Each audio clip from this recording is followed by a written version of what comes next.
pas si vous avez suivi, mais en fait c'est difficile de suivre puisque les médias n'ont pas couvert, en gros. On en arrive là, de la République. Il y avait l'Assemblée Générale de Total Energy avec un enjeu de société majeur, hein, puisqu'il fallait savoir si les actionnaires allaient reconduire la possibilité de développer des énergies fossiles plutôt que de faire 100% d'énergie renouvelable.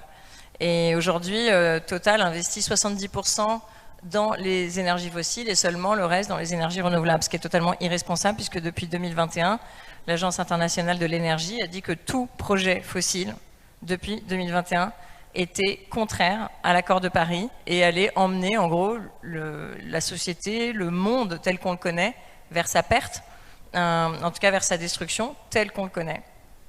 Et Total Energy, depuis, n'a fait que reconduire son entêtement à développer des énergies fossiles plutôt que de prendre des responsabilités pour nous tous, en fait, pour la biosphère dans son ensemble. C'est pour ça qu'on parle de globocide.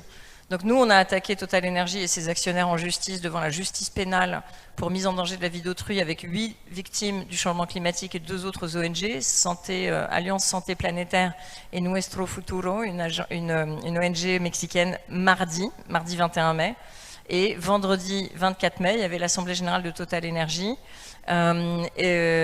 Extinction Rébellion a organisé un sitting. Enfin, eux, ils sont allés bloquer dans le hall de Amundi, devant Amundi. Amundi est un des principaux actionnaires de Total Energy. Et ils avaient organisé la manifestation devant le siège d'Amundi. Donc ils sont rentrés au marteau. Oui, au marteau, très bien, bon. Donc ils ont cassé une fenêtre parce que sinon ils ne pouvaient pas rentrer. Ils ont tagué le hall. Et évidemment, personne n'a traité l'information. Il n'y avait même pas de JT, ni TF1, ni rien du tout. Alors que toute la journée, donc ils sont rentrés dans le hall, ils ont tagué, ensuite ils se sont fait sortir. Et puis on est resté, on était 500 manifestants à peu près, à l'extérieur du hall donc du siège d'Amundi, à côté de la gare Montparnasse.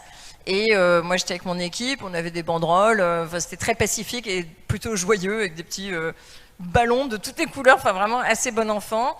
Et je suis restée avec mon équipe et puis je devais aller faire d'autres choses. Et au moment où on part, parce que pendant qu'on discutait et qu'on était là avec nos banderoles, un déploiement policier très impressionnant s'est organisé autour de nous. Et en fait, ils nous ont nassés. Donc, au moment où... Nasser, le verbe nasser, ça veut dire quoi nasser? Nasser, comme une nasse en pêche. C'est très maritime. Hein, ouais, c'est tout à fait maritime. C'est un filet qui est déployé autour des gens et il resserre au fur et à mesure la nasse. Donc ils font un pas et ils créent de l'oppression physique et ils privent de liberté de façon arbitraire. Donc au moment de partir, là, j'y vais, mais ils disent non, vous partez pas. Je dis comment ça, je pars pas. Et chaque personne évidemment a vécu la même chose. Donc ceux qui voulaient non pas rester dans le blocage, mais venir être avec les équipes et repartir, comme c'était mon cas. Et en fait, ils nous ont privés de liberté. Donc ils nous ont nassés jusqu'à donc de 11h15 à 20h15. Ah oui, 11h15 du matin, donc on est dans les 10 heures de... Ouais, sans laisser aucune possibilité de sortir, ce qui est illégal. Même quand on négociait et qu'on disait est-ce qu'on peut vous donner nos pièces d'identité pour partir, ils disaient non, ce qui est illégal. Faire des contrôles d'identité à la sortie d'une NAS est de toute façon illégal. Et ensuite, il y a des jeunes femmes au bout de plusieurs heures qui ont commencé à dire on a besoin de faire nos besoins, est-ce qu'on peut aller aux toilettes publiques? Là, ils ont refusé la possibilité d'aller aux toilettes. Une de mes collègues a dit mais écoutez, il y a cette jeune femme là, vous voulez pas la laisser sortir? Les policiers ont dit non, donc elle a dit elle a dit à la jeune fille fais pipi par terre et puis je te couvre avec mon manteau quoi, pour que personne te voie. Et là les policiers ont dit si elle s'exécute, si elle urine par terre, on va la verbaliser pour exhibitionnisme.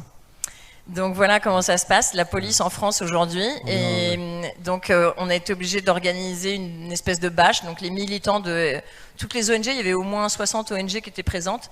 On a organisé une bâche pour qu'au moins les femmes puissent faire pipi et qu'il y ait une face qui soit cachée. Mais du coup, il fallait montrer son derrière à tous les militants qui étaient à l'arrière. Donc ce qui est une privation de dignité, une torture physique, morale, c'est absolument inacceptable. Donc moi j'ai réussi à être exfiltrée par Sandrine Rousseau qui est arrivée, qui m'a fait sortir parce que les flics d'un autre côté, d'autres élus avaient essayé de me sortir parce que j'avais un impératif personnel il fallait absolument que je parte. Et puis ensuite, quand j'ai vu comment ça s'est passé, le problème c'est qu'assez rapidement, on n'a plus de batterie sur nos téléphones. Oui. Donc on n'arrive plus non plus à appeler les avocats parce qu'on n'a plus de batterie. Donc Sandrine Rousseau, on est passé à travers la NAS. Ils ont dû croire que un autre côté du rassemblement, ils ont dû penser que j'étais une de ses collaboratrices. Ils m'ont pas arrêté, on a foncé. Et du coup, j'ai pu recharger mon téléphone. On a appelé la défenseur des droits. On a tout de suite saisi la défenseur des droits. Et une fois que j'avais rechargé mon téléphone, fait tout ça, je suis revenue à l'extérieur de la NAS parce qu'ils ne nous laissaient pas approcher des militants. Donc moi, mon équipe était à l'intérieur. Et donc là, je leur ai hurlé le message que j'avais leur dire parce qu'ils n'avaient plus de batterie de téléphone. Mais je leur ai dit, voilà, ce qu'ils sont en train de faire est illégal. On a vérifié. On a saisi la défenseur des droits. Donc tous les militants se sont mis à scander illégal, illégal, etc. Et là, en effet, il y a un type qui est allé voir son chef et qui est revenu. Et au bout de 5 minutes, du coup, ils ont ouvert la NAS. Parce qu'ils n'étaient pas au courant que c'était illégal. Ouais, c'est ça. Il aurait fallu qu'ils aient un avocat aussi. Ouais, police, peut-être. c'est ça. Non, on est dans un état. Et puis, vous avez vu ce qui s'est passé au soulèvement de la Terre hier. Du coup, c'est pas du tout par hasard. Enfin, c'est une longue histoire, mais hier, déjà vendredi, ce qui s'est passé, c'est que par exemple, nous, on était avec un de nos plaignants, donc le plus jeune plaignant dans notre dossier, notre plainte pénale. C'est un garçon de 17 ans qui s'appelle Benjamin et qui a été pris après le confinement. Ils avaient organisé un camp, c'est un Belge, il était dans les Ardennes. Ils avaient organisé un camp pour les jeunes, justement pour se battre contre le changement climatique. Et il y a eu les inondations, je ne sais pas si vous vous souvenez, en 2021, les inondations hallucinantes du nord de l'Europe. Et eux, ils se sont retrouvés coincés dans un champ, l'eau est arrivée, mais c'est monté très rapidement. Le bâtiment était en train d'être rempli d'eau, donc ils ont dû partir, traverser un champ pour aller se mettre à l'abri. Le champ était devenu une rivière, en fait. Rosa, l'amie avec laquelle il était, est tombé dans l'eau, donc il s'est jeté à l'eau pour essayer de l'attraper, il l'a attrapé d'un bras. Il y a des vagues de boue qui sont arrivées, qui ont emporté Rosa, qui est morte et qu'on a retrouvée 7 km plus bas. Donc lui, à 15 ans, il va dans un camp pour changer le monde et le changement climatique. Donc cet événement a été attribué par la science de l'attribution, scientifiquement, au changement climatique. Et ce garçon, à 15 ans, perd une amie dans cet événement violent qui nous attend, voilà, ces événements qui vont nous attendre tous. Donc on n'a que des plaignants qui ont vécu des choses absolument atroces. Ce garçon a aujourd'hui 17 ans. Il était avec nous, il voulait justement parler aux actionnaires de Total Energy, donc il était là en train de délivrer son message. Il n'y avait pas les actionnaires, mais aux médias pour que ça leur soit délivré. Et en fait, les flics ont procédé à des arrestations complètement arbitraires.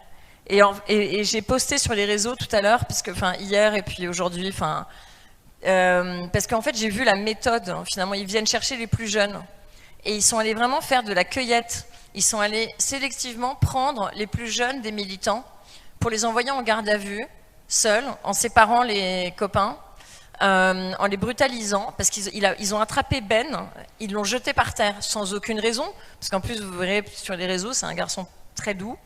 Vraiment très doux, et il parlait tout à fait calmement, et il s'est fait jeter par terre, brutalisé, mis dans un car, des heures sans boisson, sans toilette. Ils ont dû organiser un urinoir dans le bus.